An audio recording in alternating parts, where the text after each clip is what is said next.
Anna. I'm Alicia. I'm Katie. I'm Caitlin. And this is Crash Course U.S. History, Cronin style. Today we will be talking about the Great Depression. Specifically, what was so depressing about the Great Depression. And what made the Great Depression so great. Cue the intro.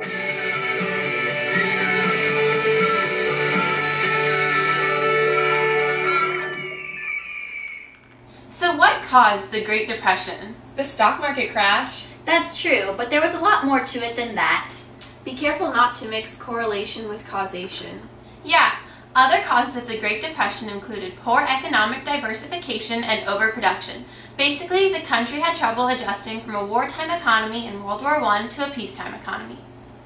And there was an uneven distribution of wealth. Don't forget over-speculation and out-of-control credit. That's what actually led to the stock market crash. After the stock market crashed, banks began calling in their loans and foreclosing. That was the banking crisis, which started in 1930 and continued into 1933. Quickly after that, the GNP plunged and unemployment rose to 20%. This was happening worldwide. Let's not forget about the foreign problems. So after World War I, there was an uneven distribution of wealth worldwide. This was because of an unsustainable international debt structure. After World War I, Great Britain wanted reparations from Germany. Germany was being loaned money by the U.S., who was also lending money to a lot of Europe. So, when the stock market crashed, it crashed worldwide. The Depression quickly began to shape all around the world. Which caused a lot of difficulty in the United States, and new social systems began to form late in Hoover's presidency. Let's go to the thought bubble. Hoovervilles mainly consisted of unemployed community members who had been evicted from their homes. The plethora of people who lost their jobs contributed to the poor and unsanitary living standards in these areas. The Hoovervilles continuously varied in size and were mainly built close to water sources such as the Hudson and East Rivers near New York City. The Depression in many ways served as a catalyst for decreased living conditions. However, it also exposed the tenacity of many Americans to survive and make a better life for themselves, revealing the power of the American dream despite the situation. John Steinbeck was one of the many authors in his time period that incorporated these societal themes into his works. He did this in his book, The Grapes of Wrath, by depicting a family who suffered the consequences of these conditions. This book, among others, helped spread awareness and initiate change in government policies, as exemplified by many programs that originated from FDR's New Deal. It caused a lot of difficulty on the home front, especially for minorities. One group that was negatively affected were African Americans. At the time of the Depression, half of these Black Americans were living in the South as tenant farmers and sharecroppers. Many of these people faced eviction or left their lands. They faced segregation and disenfranchisement. In the North, specifically New York, 50% of blacks were unemployed. By 1932, half of the black population was on relief, but they still faced economic hardship. Other groups facing these hardships were Hispanics and Asians. Just like the African Americans, they faced discrimination and had trouble finding work. Some even left the country. Those that did have jobs lost them to whites. Asians also took low-paying positions, especially the Japanese and Chinese. The Chinese worked in laundries and restaurants. Mexican Americans, called Chicanos, populated southwestern California and Los Angeles. Often they worked family fruit stands. This meant that they were in competition with the farmers. Farmers also faced a lot of hardship. Their crop prices dropped and they fell into debt. The Dust Bowl also hurt farmers. This was a period of severe droughts which killed crops and livestock. These farmers then dispersed throughout the West looking for jobs. Unemployment ranged from 15 to 20%, and farmer income decreased by 60% between 1929 and 1932. This meant that approximately one-third of the workforce was unemployed. Another group that was hurt were women and their families. Opportunities for all women decreased, but it was especially bad for black women. This was because of Southern reduction of domestic jobs in the 1930s. 38% of black women were unemployed. Chinese women were also unemployed. Those that could find jobs worked as stock girls in department stores. White women also faced a lot of difficulties. 24% were unemployed, and both single and married women had to go find jobs. Some worked as sales clerks, and others worked to sew clothes and preserve food. They were also forced to take in their relatives who were struggling. Divorce also decreased due to its expense. Marriage and birth rates declined too. The gap between the rich and the poor grew, and even as some people struggled, many became rich and successful. For example, Dale Carnegie wrote a book to promote growth called How to Win Friends and Influence People. Russell Conwell also did this with Acres of Diamonds, and William Jennings Bryan gave the Cross of Gold speech. Even with these people trying to promote growth, there was still a lot of poverty and difficulty in the United States. You might ask, why didn't the president do anything to help? Herbert Hoover didn't do a lot to help because it wasn't normal for the government to intervene. However, he did do a little. For example, he created the Voluntary Cooperation Program. Basically, this urged big business leaders and wealthy people to continue spending as normal to keep the economy from going bankrupt. He created the Agricultural Marketing Act and the Farm Board. He also created the Reconstruction Finance Corporation, but it failed. So none of these programs did a lot to help. Something that did help, however, was escapist programming, especially through radio and television. The radio was very important to President Roosevelt as he used it to do his fireside chats, which comforted the people. Roosevelt was very popular. He became president after Herbert Hoover. He promoted a program known as the New Deal, which he believed would bring the economy back to normal. Okay, so Roosevelt did a lot to help the economy, so we're just going to start listing the programs that he established.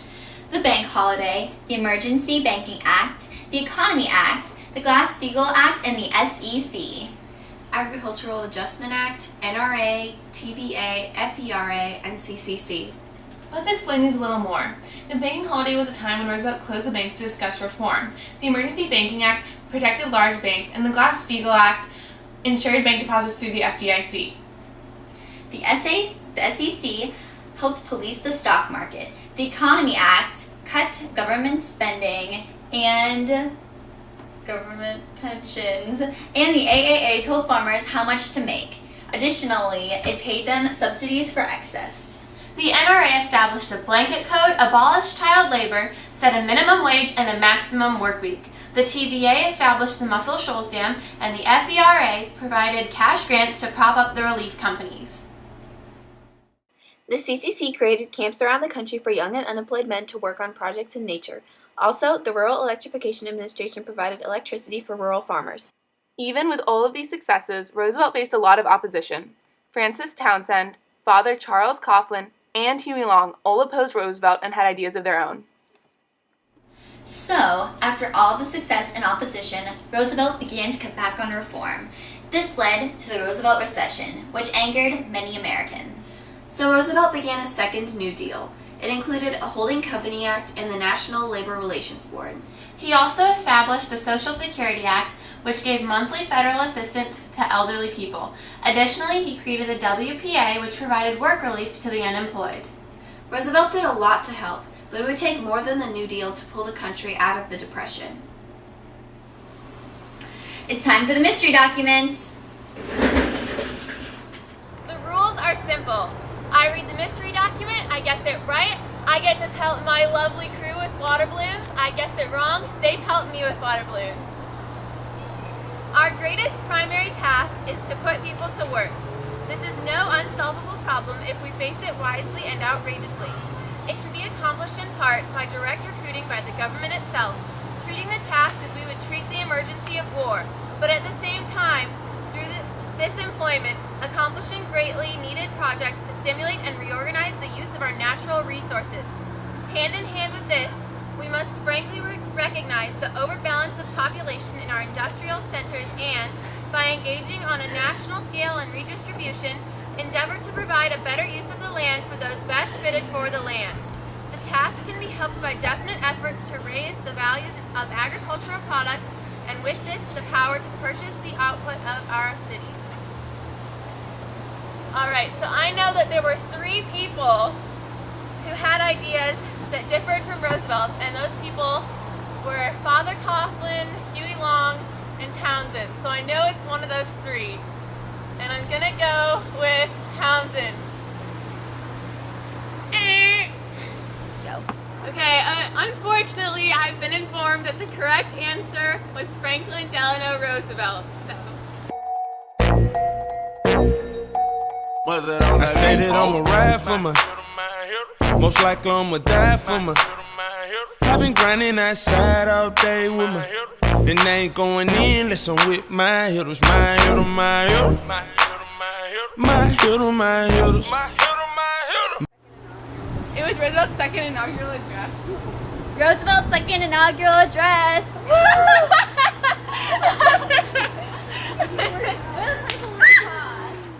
Some New Deal programs actually did help, but ultimately it was World War II that would end the Depression. The switch to a war economy led to a draft. Businesses then started to produce wartime materials that provided jobs to people who could not previously find employment. It provided extreme stimulation within the economy. This is what truly brought an end to the Great Depression. Unfortunately, it also brought devastation to the families in the U.S. and worldwide. But we'll discuss that next week. The Great Depression was tragic, but is still relevant today. Politically and economically, the lessons learned from Hoover, Roosevelt, and Truman's policies can help government officials make more informed decisions. We can also learn to be more grateful for what we have and the opportunities that we've been given.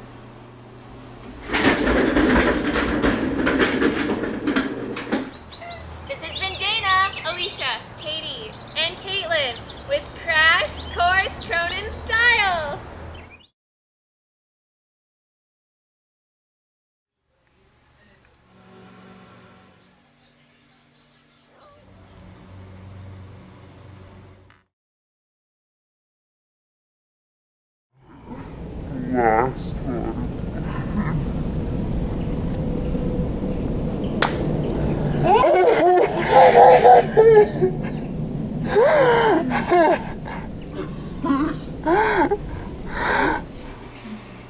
This has been Dana. What are you doing? What? I thought we were supposed to do this. No, it's time for the mystery document. Oh, yeah. Okay. Farmers also faced a lot of hardships. Just keep going. Okay, guys, let's keep going. Okay, ready? Wait, just start over. Okay, ready? I will. Shush. Farmers also faced a lot of hardship. Their crop prices dropped and they fell into debt. I was laughing too. This could be like Just go delete this. This Start could, this over. no, this could be. Wait, what do I do with these two? Oh no! Okay, ready? Wait, what do I do with my slide? I'm Dana. Alicia, I'm Katie, I'm Caitlin, and this is Crash Course U.S. History Cronin Style. Oh my gosh. No. Okay, wait. Also, I thought I was saying Crash Course, like, or are we all saying it? I thought we were all saying No, I thought Caitlin was. I thought it was just me. Oh, okay. And also, okay. because then it's easier because you're just like Crash Course Cronin. I'm not gonna say U.S. History, probably should. Bye. Thank you for watching.